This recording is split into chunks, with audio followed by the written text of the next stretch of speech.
Hello नमस्कार दोस्तों, आप सभी का बहुत बहुत स्वागत है आपके आपके YouTube channel Sushma effective class में। दोस्तों, मैं अभी आप लोगों के सामने पोषण टॉपिक लेके आई हूँ, न्यूट्रिशन। तो ये बायोलॉजी का पार्ट है। आप लोग प्लीज प्ले लिस्ट इसका देखिए, डिस्क्रिप्शन बॉक्स में लिंक दिया हुआ है। मैं जो भी कंटेंट लेके आ रही हूँ एनसीईआरटी सार संग्रह का है। चलिए हम लोग स्टार्ट करते हैं बिना कोई समय गवाए। और मैं आप लोगों को एक इम्पॉर्टेंट पॉइंट बताना चाहती हूँ कि ये जो भी मैं क्वेश्चन बता रही हूँ 50 क्वेश्चन में बताने वाली हूँ। 50 क्वेश्चन में एकदम इम्पोर्टेंट टॉपिक्स में बताने वाले जो हर एग्जाम में रिपीटिव रहता है। तो चलिए स्टार्ट करते हैं। मानव शरीर में किस पोषक तत्व की कमी के कारण शारीरिक वृद्धि धीमी हो जाती है? प्रोटीन के कारण विकसित नहीं होता है शरीर। प्रोटीन याद रखिएगा। विटामिन ए का मुख्य स्रोत क्या है? दूध, मिल्क। प्रोटीन एवं वसा यानी प्रोटीन और फैट दोनों की प्रचुरता किस खाद्य पदार्थ में होती है? यानी प्रोटीन और फैट किस में ज्यादा मिलता है? तो मूंगफली में। नट्स याद रखिएगा, ग्राउंड नट। शरीर में त्वचा के नीचे विद्यमान वसा शरीर की ऊष्मा के हार्श के विरुद्ध अवरोधक के कार्य करता है। यानी वसा यानी फैट के बारे में बताया जा रहा है। नेक्स्ट याद रखिएगा, शरीर में ऊतकों यानी टिश्यूज का निर्माण किस पोषक तत्व से होता है? तो टिश्यू का निर्माण प्रोटीन से होता है। टिश्यू का निर्माण प्रोटीन से होता है। और मैं आप लोगों को एक और चीज बता चुकी हूँ कि प्रोटीन जो होता है मानव शरीर की मतलब वृद्धि को बढ़ाता है। किस विटामिन को हार्मोन माना जाता है? विटामिन डी को हार्मोन माना जाता है। और आप लोग सभी को यही याद रखना है कि विटामिन डी किससे मिलता है। ठीक है, तो याद रखिएगा। कौन सा एंजाइम प्रोटीनों के पाचन में सहायक होता है? कौन सा एंजाइम प्रोटीनों के पाचन में सहायक होता है? ट्रिप्सिन याद रखिएगा, ट्रिप्सिन। सामान्य क्रियाशील महिला के लिए प्रोटीन की उपयुक्त दैनिक मात्रा कितनी होनी चाहिए? मतलब जो जनरल वर्किंग वुमेन है उनको कितना प्रोटीन पर डे लेना चाहिए? तो लगभग 45 ग्राम। स्तनपान कराने वाली महिला या माँ की प्रतिदिन आहार में लगभग 70 ग्राम प्रोटीन आवश्यक होता है। वेरी इंपॉर्टेंट, 70 ग्राम प्रोटीन बहुत ही आवश्यकता होता है प्रेग्नेंट वुमेन के लिए। नेक्स्ट देखिए, प्रेग्नेंट वुमेन एंड स्तनपान कराने वाली। चलिए, लार या सलाइवा किसके पाचन में सहयोग करता है? स्टार्च। ठीक है, लार किसके पाचन में सहयोग करता है? स्टार्च। नेक्स्ट देखिए, अलसी और तिसी यानी लीन सीड किसका प्रचुर स्रोत है?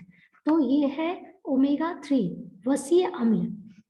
मानव शरीर में पाचन की अधिकांश क्रिया किस अंग में संपन्न होती है? छोटी आंत में, स्मॉल इंटेस्टाइन में सबसे ज्यादा पचने की क्रिया होती है। मांस की तुलना में मछली को सुपाच्य और लाभदायक क्यों माना जाता है? क्योंकि बहु असंतृप्त वसा अम्ल की उपस्थिति के कारण। दूध किस बैक्टीरिया के कारण खराब हो जाता है? लैक्टोबैकिलस। फॉस्फोरस शरीर में अम्लीयता यानी एसिडिटी और क्षारीयता यानी अल्कलैनिटी यानी बेसिक के मध्य संतुलन बनाए रखता है। कौन? फॉस्फोरस। पालक की पत्तों में किस पोषण तत्व का मात्रा सबसे ज्यादा होता है? तो पालक में सबसे ज्यादा आयरन होता है। आयरन ग्रीन, आप लोगों को याद होगा कि जब आंख की रोशनी भी कमजोर होती है तो पालक के पत्ते खाए जाते हैं क्योंकि उसमें आयरन होता है सबसे ज्यादा। कौन सा एंजाइम दुग्ध प्रोटीन को पचाने में सहायक होता है? तो रेनिन याद रखिएगा, रेनिन। मानव शरीर में विटामिन ए किस अंग में भंडारित होता है? यकृत में। विटामिन ए यकृत में स्टोर किया जाता है, स्टोर होता है। अधिकांश प्राणियों में जीवित पदार्थ का लगभग 80% पदार्थ क्या होता है? तो प्रोटीन होता है, प्रोटीन होता है। सेब का हृदय रोगियों के लिए विशेष महत्व क्यों होता है? तो पोटेशियम का स्रोत होने के कारण सेब में सबसे ज्यादा पोटेशियम पाया जाता है जो कि हृदय रोगियों के लिए बहुत ही बेनिफिशियल होता है। नेक्स्ट देखिए, शरीर में अवशोषित होने वाले पोषक पदार्थों से भंडारण के लिए आवश्यकता से अधिक वसा का संश्लेषण कर लिया जाता है। ठीक है, चलिए नेक्स्ट हम लोग देखते हैं। दूध में प्रोटीन और कार्बोहाइड्रेट के अतिरिक्त कैल्शियम और पोटेशियम तत्व सम्मिलित होते हैं। ठीक है, प्रोटीन की अधिकतम मात्रा किसमें पाई जाती है? सोयाबीन में। प्रोटीन किसमें पाया जाता है? सोयाबीन में। और शरीर को वृद्धि भी करता है प्रोटीन, और टिश्यू का निर्माण भी करवाता है आपका प्रोटीन। अल्फा केराटिन नामक प्रोटीन शरीर के किस अंग में पाया जाता है? त्वचा में। अल्फा केराटिन त्वचा में पाया जाता है। गेहूं में कौन सा प्रोटीन पाया जाता है?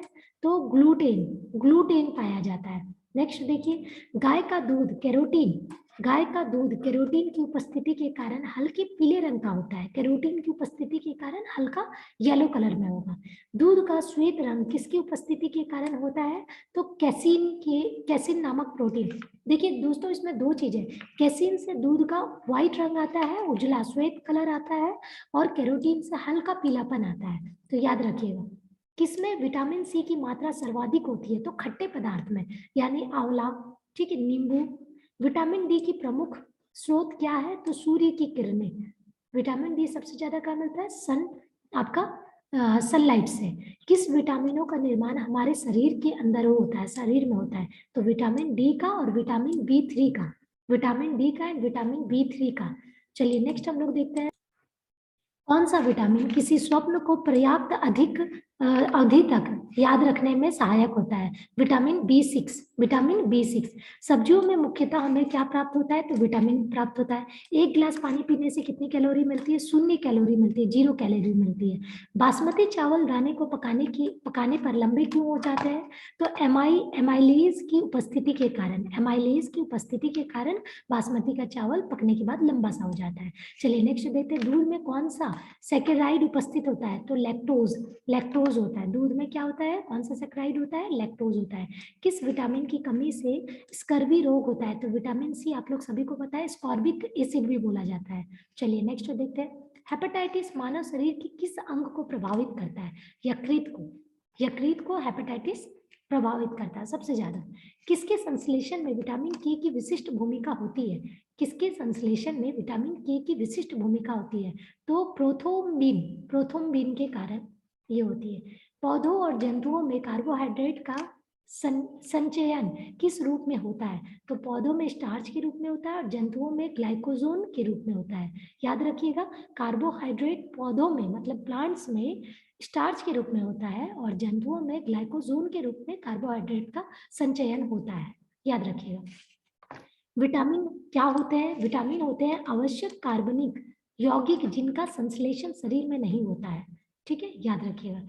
फिर अब देखिए, कैसिमीर फंक किस पोषक तत्व की खोज की थी, तो कैश्मीर फंक जो थी विटामिन की खोज की थी। याद रखिएगा, बहुत इंपॉर्टेंट है, कैश्मीर फंक विटामिन का खोज की थी। चलिए, विटामिन ए से संपन्न किस खाद्य पदार्थ में कौन से होते हैं, मतलब सॉरी, विटामिन ए से संपन्न किस खाद्य पदार्थ कौन कौन से होते हैं, तो कार्डियकृत तेल होते हैं, शक्कर कैद होते हैं, गाजर, पालक आदि। अब ये कुछ इंपॉर्टेंट नोट्स है दोस्तों, ये देखिए, मनुष्य में विटामिन ए की कमी से क्या होती है, रतौंधी होती है, शारीरिक वृद्धि में व भार में कमी होती है, कॉर्निया तथा त्वचा संबंधी रोग उत्पन्न होने लगते हैं। तो सबसे पहले इंपॉर्टेंट चीज है रतौंधी, बहुत इंपॉर्टेंट है, ये याद रखिएगा, रतौंधी। नेक्स्ट देखिए, विटामिन बी12 का रासायनिक नाम क्या है, तो विटामिन बी12 का रासायनिक नाम है साइनोकोबालैमिन, साइनोकोबालैमिन। खट्टे फलों यानी जिसमें हम आप लोग को बोले विटामिन सी, खट्टे फलों यानी साइट्रस फ्रूट में कौन सा विटामिन पाया जाता है, विटामिन सी। घाव भरने के लिए कौन सा विटामिन सहायक होता है, तो विटामिन सी होता है। किलोसिस नामक रोग किस विटामिन की कमी से होता है, तो किलोसिस नामक रोग विटामिन बी2 की कमी से होता है।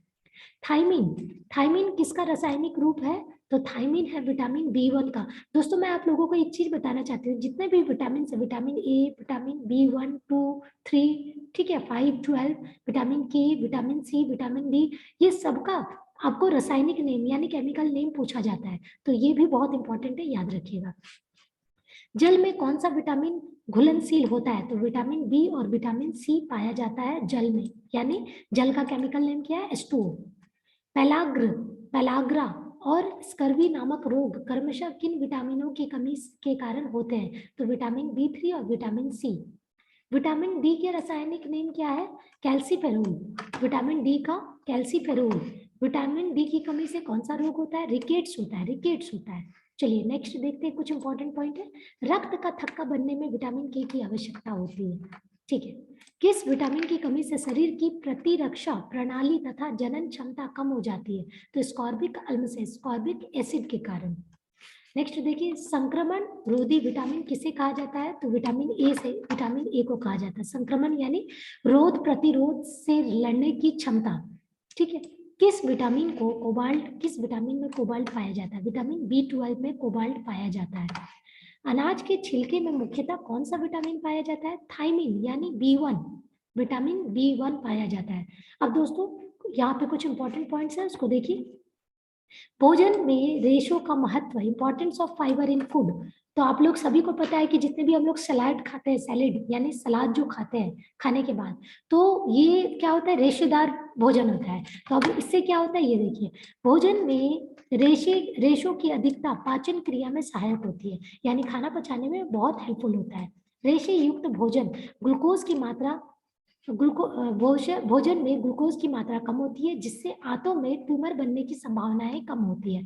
यानी सलाद में जो रेशेदार सब्जी होती है, जो रेशेदार भोजन होती है, उसको खाने से ट्यूमर नहीं बनता है, ट्यूमर कम बनता है। अब देखिए कुछ दीर्घ मात्रिक खनिज है, यानी मैक्रो बड़ा मिनरल्स है, ठीक है, उसकी क्या महत्व है वो देखिए।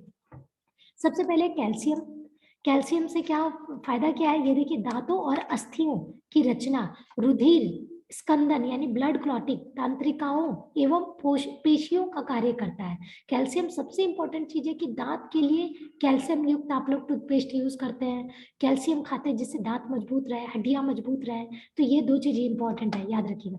फास्फोरस अभी हम लोगों ने पढ़ा था कि एसिड और बेस के बीच में ये एक संतुलन बनाता है। तो यहाँ देखिए दांतों और हड्डियों की रचना के लिए फास्फोरस का जरूरत है, और अम्ल क्षार संतुलन करता है, यानी जो मैं बताई आपको एसिड और बेस के बीच में ये एक संतुलन बनाता है, प्लस एटीपी और डीएनए में भी ये मदद करता है। चलिए नेक्स्ट देखते हैं, गंधक। गंधक इसका आपका सिंबल होता है कैपिटल एस। अनेक अमीनो अम्लों के साथ अम्लों तथा कुछ हार्मोन्स एवं विटामिनों का घटक। पोटेशियम जिसका होता है के, ठीक है, के होता है अम्ल क्षार संतुलन, जल संतुलन, तांत्रिकाओं की कार्य, क्या है? कार्य की, ठीक है। चलिए नेक्स्ट देखते हैं, क्लोरीन। क्लोरीन का होता है केमिकल नेम Cl। जठर रस का अम्ल क्षार संतुलन। सोडियम होता है Na, सोडियम Na, अम्ल क्षार का संतुलन, जल संतुलन, तंत्रिकाओं की कार्य के। मैग्नीशियम Mg, ग्लाइकोसिस तथा एटीपी पर आश्रित अनेक उपापंचीय क्रियाएं के एंजाइमों का सहघटक यानी कोफैक्टर बनता है। तो ये बस एक बार ही देखिए, इसमें ज्यादा इंपॉर्टेंट चीज जो है वो मैं आप लोगों को बता ही दे रही हूँ। चलिए देखते हैं कौन से खनिज है और उनका मुख्य स्रोत क्या है। तो ये बहुत इंपॉर्टेंट है। जैसे आयरन की बात करते हैं, लोह, तो लोहा पालक में बहुत मिलता है। आयरन किस में मिलता है? पालक में, केला में, खजूर में। पोटेशियम देखिए, पोटेशियम भी लिखा हुआ है पालक में।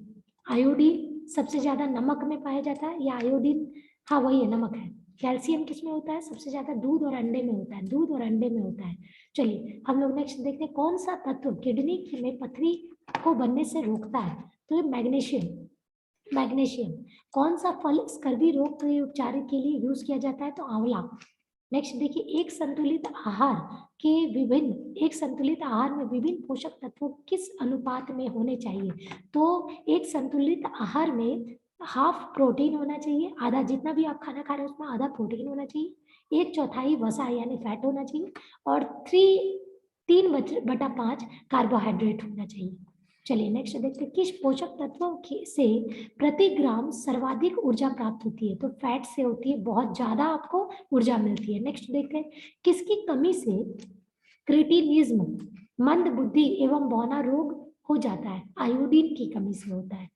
कौन सा विटामिन शरीर में रोगों की प्रतिरक्षा प्रदान करता है? Vitamin A. रोगों से लड़ने की क्षमता विटामिन ए में होती है।